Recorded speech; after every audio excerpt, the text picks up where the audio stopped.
Tere, mina olen Toni Võsur, Tallinna Tööstushariduskeskuse kutseõpetaja. Mina räägin teile lühidalt, mida see stent teeb. Tegemist on tänapäevase sõiduki valgustitega. Need on pandud siin showroom mode'i, et näidata, milliseid kombinatsioone on võimalik siis kliendil valida.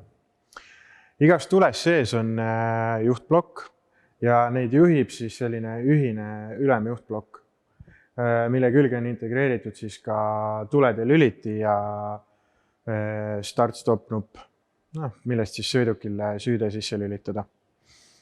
See suurem karp koosneb mitmest erinevast Arduino kontrollerist. Seda suuremat karpi on meil võimalik siis ühendada näiteks ülearvuti või laptopiga. Ja selle ühenduse kaudu on siis võimalik neid tulesid programmeerida.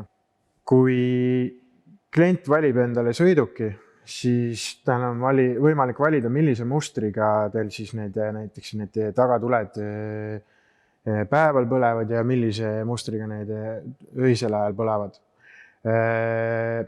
Seda me hakkamegi õpetama siis õpilastele, et kuidas luua siis kliendile meelepärane muster. Peajuhtplokk võimaldab siis õpilastele sisestada igasse valgustisse binaarkoodi või hexaalkoodi. Tegelikult on võimalik kirjutatud koode sisestada ka päris sõidukile selle mooduli abil, aga esmalt ikkagi kasutaks seda koodi testiks stendi peal ja seejärel prooviks seda sõidukile kirjutada.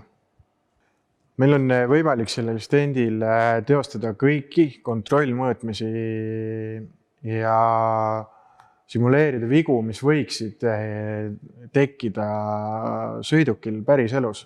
Õpilase ülesanne oleks siis need üles otsida.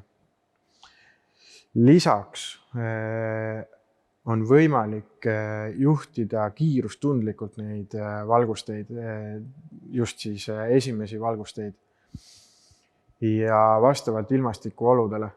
Meil on siin tegemist erinevate võrkudega. Meil kasutatakse siin LIN-võrke ja CAN andmevõrke.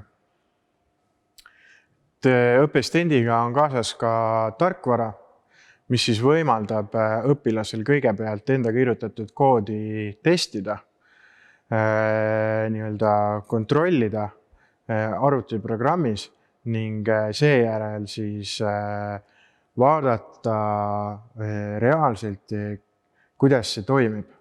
Et selleks viibaseks astmeks jääks siis see, et meil on võimalus õpilase kirjutatud kood ka sõidukile laadida.